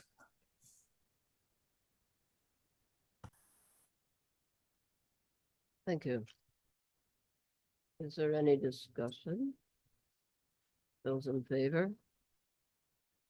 Thank you. Aye. Thank you. Okay, so the next is number 13. This is a revision. Could you speak up, please? I can't hear anything you're Sorry, saying. I keep forgetting. It's a revision to the procedural bylaw instead of people going through and listing every meeting that they attended. It's going to be done by external committees, and the person that is appointed to that committee will report. So the first is County Council. So at county council, we had three different presentations on the leader system. The leader system is what determines the level of agriculture in your community and whether or not you can build on it. Very informative, probably spent about 4 or 5 hours just on the three presentations. And I think most county councilors feel they're basically experts now, but never want to talk about leader systems again. And we talked about the ambulance space in Almont had a fire a year ago, and the recommendation from the hospital is to build a second two-bay garage on the opposite end of the building because of the increasing population growth in the Almont area. And But Willowdale, pardon me? the extra money for Willowdale? Yeah, so the county got money from the provincial government, a one-time funding money to help people with who are on some of our social services lists to help with their addictions. Originally, we were going to rent rooms in Willowdale, the old Chartwell building across from the County Fair Mall. Originally, we looked at renting 11 rooms. We're doing this contract through Leonard County Mental Health, so it's not directly run by the county. It came back that the owner of the building wants to rent 14 rooms, not 11 rooms. So there was an increase in the funding for the program, which caused a little bit of concern among some counselors, but at the end it passed. Report from the two members from the local health unit on the progress moving forward to amalgamate the health units in this area. And that's continually moving forward. Everybody's working together on that. And I think that's basically the big highlights of the meeting that night. Thank you. Hospital board, nothing extraordinary on Thursday. They're having a reception sort of thing, physicians and the board, so they can familiarize themselves with what each other does. Climate change. You want to do this one, Barry? Do I understand that we're no longer just giving a list of what we've done during the past month? It's being done this way? Well, That's yes, correct. Yes. basically. Okay. The climate change meeting, I believe, if I remember correctly, was canceled last month because of people being absent. And the next one is this Thursday. Yeah, Brody Berrigan has developed a very effective plan of action for what the committee is going to do throughout the upcoming year. And Treasure Hunt, again, I think this is the third one, is this Saturday. So if you have an urge to come and pick up garbage in public areas, it starts at 9 at the band shell. Okay. OPP. Deputy Mayor. The new North Carolina County OPP has been struck. It'll be currently 20 members. The political members who have been appointed are already undergoing online education. We're still waiting from the government to determine what are we going to do about our provincial and community reps. The budget has been passed, and we were going to have a meeting tomorrow, but because we can't have a quorum because we don't have enough members on the board already appointed, we're putting it off until May 18th. Thank you. The Heritage Perth Advisory Panel, the Councillor Smith or Councillor Bird. That was held yesterday. They're generally pretty quiet meetings with not too much. Yesterday, the discussion was over cemetery vandalism. We lost some in the on Craig Street. Some stones were tipped over and a couple were broken. And also Ingava maintenance is going to be done over the summer. So that'll be some improvements. I think they're putting eaves troughs on, and I'm not sure what all, but that was it. So was there money to renovate coming from the government because they own it? For Ingava, Yes. I am not sure. Okay. I would assume there was, because it wouldn't, we don't own it. The Lanark County Climate Action Working Group. Yes, the Climate Action Working Group, our chair is Toby Randall. He's from Carlton Place. He's the mayor, and we had a delegation given by, it was called Just Good Compost, and it was given by Will Afflex, who is an environmental entrepreneur. And what I did was I've sent that presentation because it provides another option for composting. And actually they are presently using it in Mississippi Mills and they have 300 households using it. But rather than get into it, what I did was I sent it to both Michael, our CAO, and Grant Mahan to see if, because we already have a composting system in place, but see if it's determine if it's even a viable option. And once I receive that, then I can report that back to council.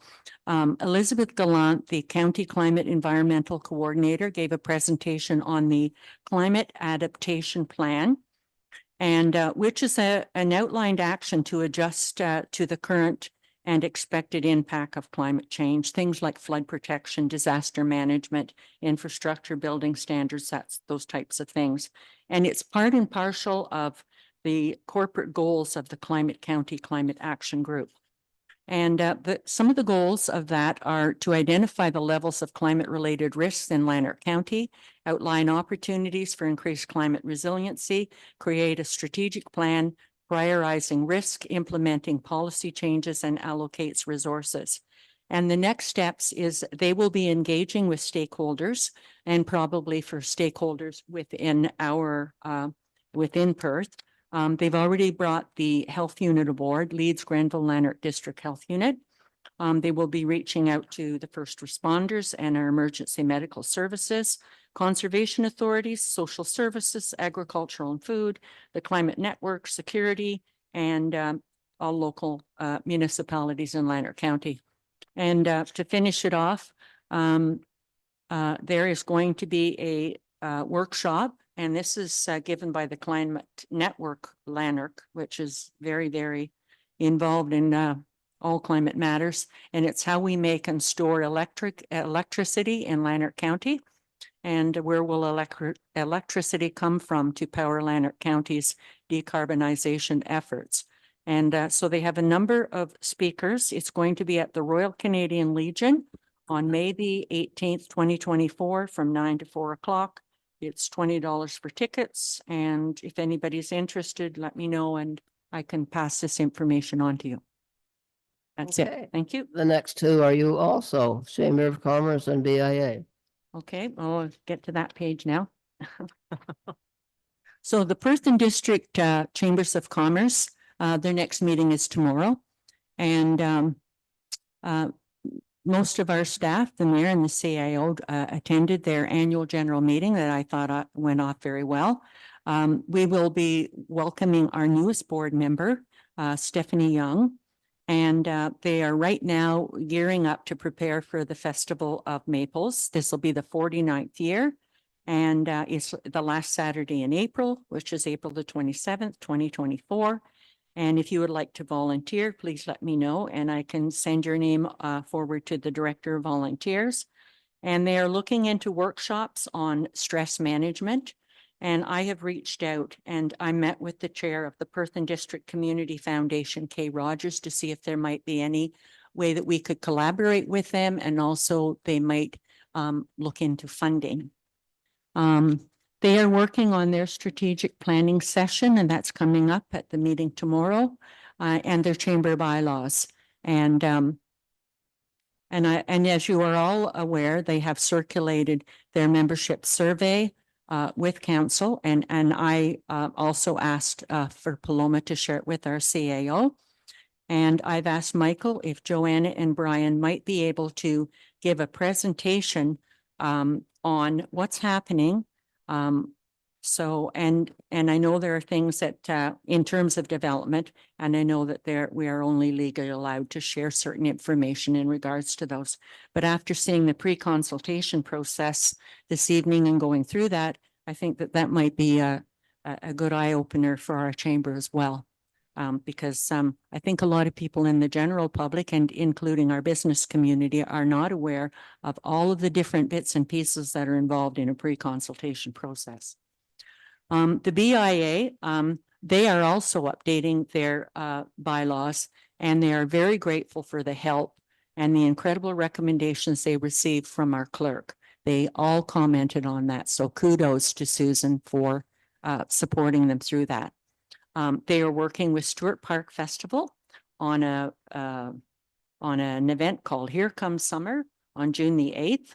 And then in the evening, of course, the Stewart Park Festival is going to be running a Motown dance at the Crystal Palace. They are also interested in a presentation as well, similar to the one that we've asked for the Chambers of Commerce, because they're interested in the developments in Perth. And I believe I was talking to Joanna today, and they are going to go forward with that. They're working on their new map, which is basically a brochure they give out with the upcoming events that are going to be happening all through the summer and the fall.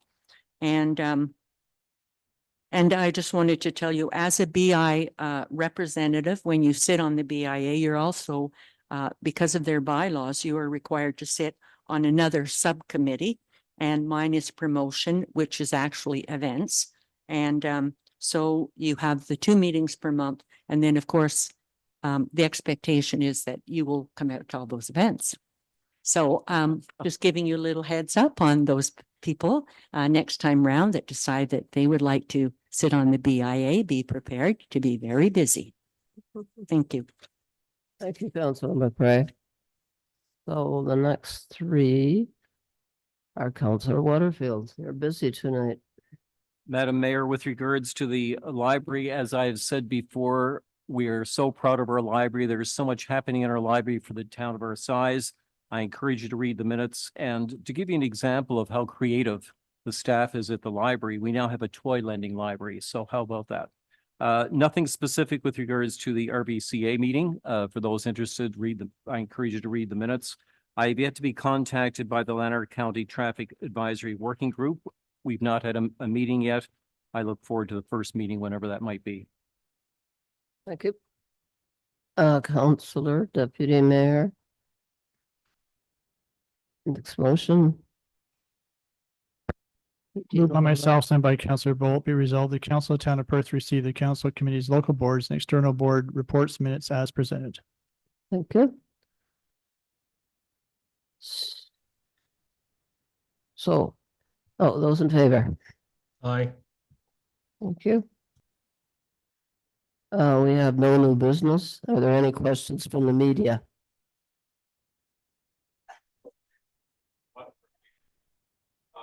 Communities around the county connected to the new joint OPP board have spoken in favor of reducing the board size to 12 from its current 20.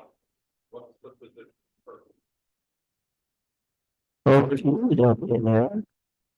So at our last meeting, I think it was in March, we made a motion to leave the boards as they currently are because there is no direction from the government, even though we've asked for direction from the government.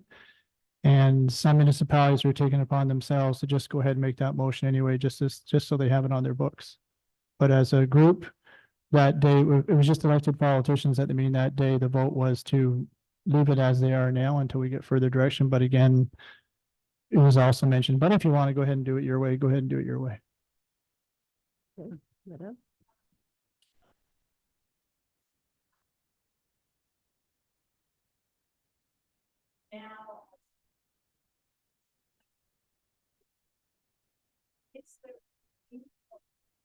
During that process, without withdrawing. Good question. Was, go ahead. Through the chair, the land sale is conditional upon certain things being done, and at the end of a 1-year period for a building permit to be in hand. So if certain conditions aren't met through that process, then there is an opportunity for the town to reassume the land, to take the land back. Yeah, that answers your.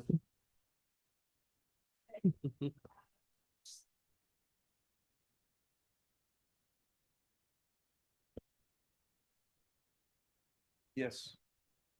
On Craig Street. Down by Last Dual Park. There were some stones tipped over and some broken.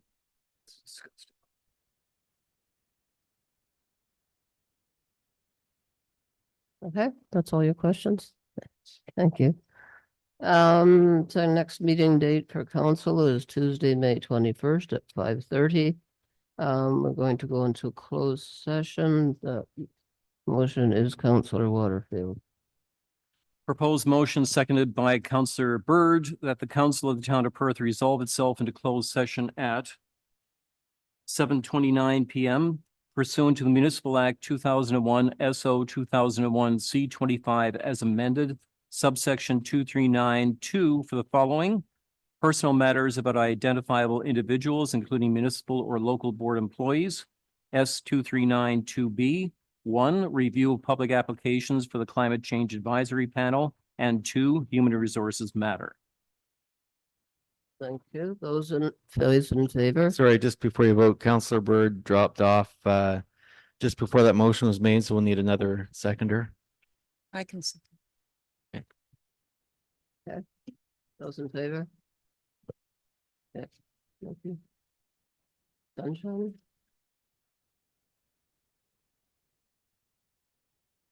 So we're meeting in the Sunshine Room?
closed session. Moved by Counselor Anne McCray. Could you read that, please? Okay. Be it resolved that the council of the town of Perth rise and report from the closed session at 8:14. Thank you. Those in favor? Yeah. So in closed session, council, one, approve closed session minutes from the February 20th, 2024 meeting. Two, reviewed 3 citizen applications to fill 1 vacancy on the Climate Change Advisory Panel and directed that a motion come forward in open session to confirm the appointment. And 3, reviewed a human resources matter, being the Chief Administrative Officer 2023 performance appraisal, and provided direction. So the motion, Barry, Be it resolved that the council of the town of Perth appoint the following citizen to the Climate Change Advisory Panel, CCAP, for the remainder of the term of council to fill 1 vacancy. And the person is Bria Scott. Thank you. Those in favor? Carried. And then we just need a motion to it's new. Okay, so this is new. These used to be included in the consent agenda. Confirmation of proceedings bylaw. Bylaw number 5151, confirmation bylaw, March 19, 2024, and April 16th, 2024. Councilor Smith. Do you want me to read that? Yes. Yes, please. The same thing you just read? No. The mayor just read the title. If you could read the motion. Okay. Down here.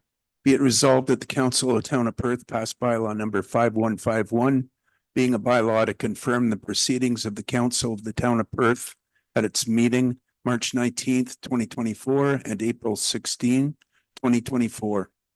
Thank you. Those in favor? And then adjournment.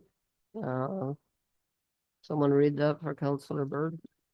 So sent by Councilor Waterfield, be resolved the council of town of Perth adjourn the April 16th council meeting at 8:16 PM.